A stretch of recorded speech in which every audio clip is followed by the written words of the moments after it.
بسم اللہ الرحمن الرحیم رب اشرح لی صدری ویسر لی امری واحلل عقدۃ من لسانی یفقہوا قولی صدق اللہ العظیم۔ عزیز پاکستانی، السلام علیکم۔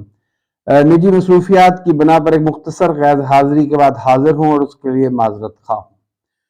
ناظرین، آج کے ویلاگ میں ہم بات کریں گے یہ ہاجرہ کا کیا ہے ماجرا، اور عادل راجہ اور حیدر مہدی کو سزا سنا دی گئی، مگر سب سے پہلے ہم اپنی معیشت کا رونا روئیں گے۔ کل پاکستان کی وزیر خزانہ شمشاد اختر صاحبہ نے یہ انکشاف کیا ہے کہ آئی ایم ایف کا سبسڈری پروگرام اگر جاری ہو گیا، یعنی کہ $700 ملین مل گئے، تو تب بھی پاکستان کے لیے اپنی معیشت کو سنبھالنا ایک بہت بڑا مرحلہ ہوگا۔ اگلے 10 مہینے میں حکومت پاکستان کو $12 ارب درکار ہیں محض اپنے قرضوں اور ان کے سود کی واپسی کے لیے، مگر پاکستان کے خزانے میں اس وقت اور بینکوں کے پاس جو ریزروز ہیں ان کو اگر اکٹھا کر لیا جائے تو وہ 12 سے 13 ارب بنتے ہیں۔ یہ وہی پاکستان ہے جس میں مارچ سن 2022 میں پاکستان میں $27 ارب سے زیادہ کی رقم موجود تھی، اور پاکستان زر مبادلہ کے ذخائر کے معاملے میں خود کفیل تھا۔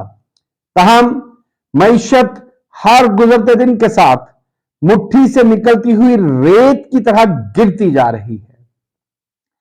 ایکسپریس ٹریبیون ہو، بزنس ریکارڈر ہو یا ڈان ہو، ایسی ہولناک خبریں رپورٹ کی جا رہی ہیں کہ جن سے ہمارے رونگٹے کھڑے ہو جاتے ہیں۔ ڈان کی خبر کے مطابق پنجاب حکومت کے تحت چلنے والے زید ہاسپٹل لاہور، شیخ زید ہاسپٹل لاہور کو تقریباً بند کر دیا گیا ہے۔ اس کی تمام لیبارٹریز اور آپریشن تھیٹرز بند ہو چکے ہیں۔ اس کے 50 سے زائد غریب سیکیورٹی گارڈز کو پچھلے 5 مہینے سے تنخواہ نہیں دی گئی، اور تمام قسم کی ادویات کا سٹاک بھی مکمل ہو چکا ہے۔ اب یوں کہہ سکتے ہیں کہ عملاً یہ ہاسپٹل بند ہو چکا ہے، کیونکہ شاید عوام کے لیے ان نگران حکومتوں کے پاس پیسے نہیں ہیں۔ وزیر اعلیٰ پنجاب ہو اور آئی جی پنجاب پولیس، وہ 40 گاڑیوں کے قافلے میں ملتان میں چانپیں کھانے تو جا سکتے ہیں، وہ نواز شریف کو 50 گاڑیوں کے پروٹوکول میں مری کی سیر کروا سکتے ہیں، لیکن شیخ زید ہاسپٹل کے لیے ان کے پاس پیسے نہیں ہیں۔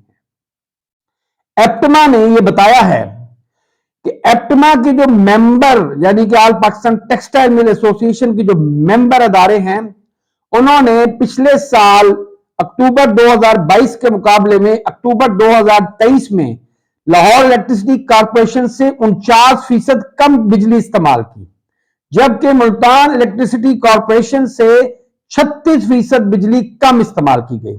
اس سے آپ اندازہ کر سکتے ہیں کہ پاکستان میں صنعت کا پہیہ کس طریقے سے زنگ آلود ہو رہا ہے، بند ہو رہا ہے، اور جب صنعتیں بند ہوتی ہیں تو اس سے آپ کے ایکسپورٹس بھی گرتی ہیں، اور یہی وجہ ہے کہ وہ ایکسپورٹس جو 31 ارب پر پہنچ چکی تھیں، وہ اب گر کر تقریباً 24 سے 25 ارب پر رہ گئی ہیں۔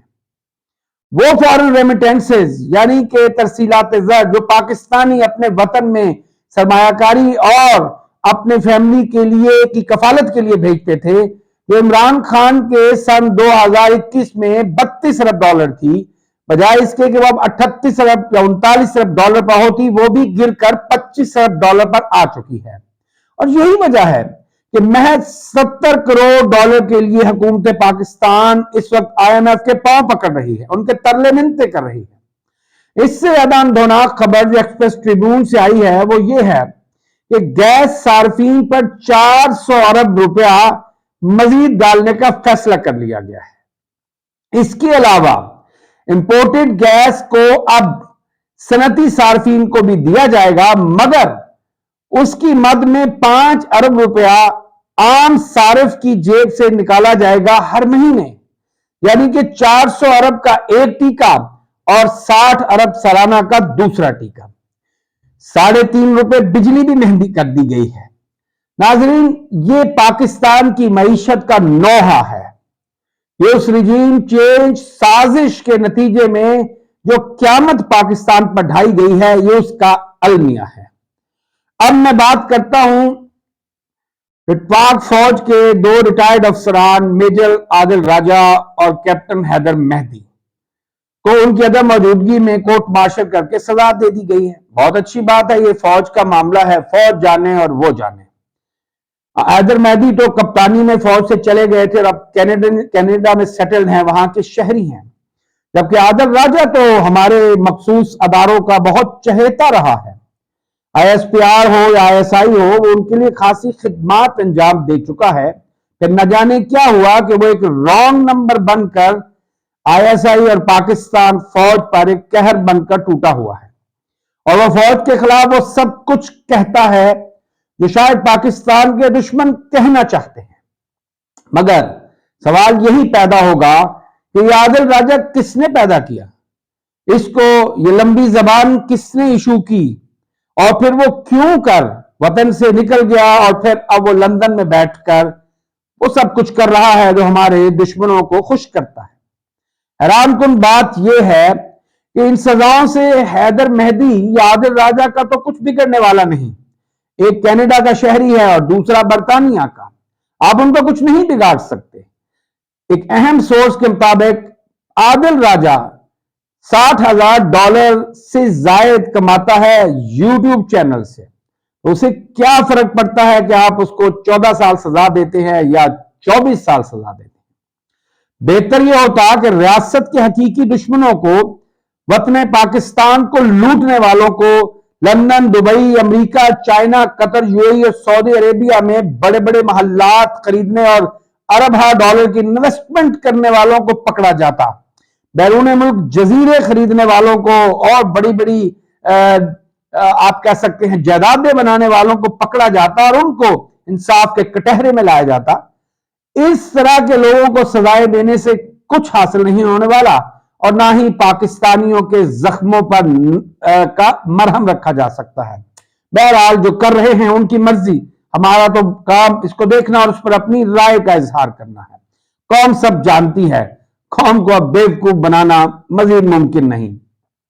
اب میں آخری اور ایک اہم نقطے کے طرف آتا ہوں کہ یہ ہاجرہ کا ماجرہ کیا ہے۔ ناظرین، آل شریف کی تاریخ غلاظت، گندگی اور گھٹیا سوچ کا ایک مجموعہ ہے۔ آل شریف نے سب سے پہلے 80s میں علامہ ابتسام الہی ظہیر کے والد علامہ احسان الہی ظہیر کی ایک لکھی ہوئی کتاب کے جواب میں ایک کتاب لکھنے کے لیے مولویوں کو لاکھوں روپوں کی آفر کی۔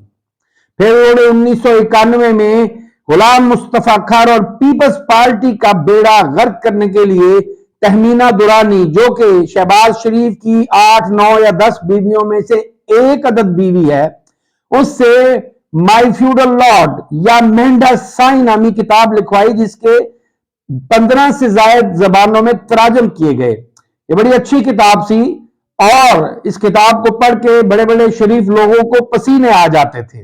اس کتاب کو پڑھنے کے بعد کسی فحش فلم کو دیکھنے کی ضرورت بھی نہیں رہتی تھی، اور یہ کتاب نہ صرف آل شریف نے لکھوائی بلکہ اس کی تمام فنڈنگ بھی انہوں نے کی، اور بعد میں انہوں نے لکھنے والی تہمینہ درانی کو اپنے گھر کی بیٹی، بیوی یا بہو بنا لیا۔ اس کے بعد ریحام خان سے ایک کتاب لکھائی گئی، اس کتاب کا بھی سارا خرچہ اور مجوزہ آمدنی پی ایم ایل این والوں نے، جن میں ان کے جو پنڈی کے فرزند ہیں عباسی صاحب، انہوں نے ادا کی۔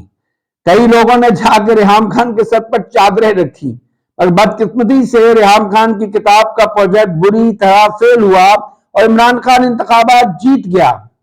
اب ایک ہاجرہ نامی اداکارہ، جو کہ دوسرے یا تیسرے درجے کی اداکارہ ہے، اس سے ایک نئی کتاب لکھوائی گئی۔ مجھے نہیں سمجھ آتا کہ جس شخص کے دماغ میں یہ کتابیں لکھوانے کے اور یہ فضولیات بکواس کروانے کے آئیڈیاز آ رہے ہیں، ہو سکتا ہے اس کا باپ بھی پٹواری ہو اور وہ خود بھی پٹواری ہو۔ یقیناً کوئی انتہائی کم ذہن اور سٹیگننٹ مینٹل گروتھ کا حامل پٹواری اور یا نسلی پٹواری ہی اتنی گھٹیا اپروچ اختیار کر سکتا ہے۔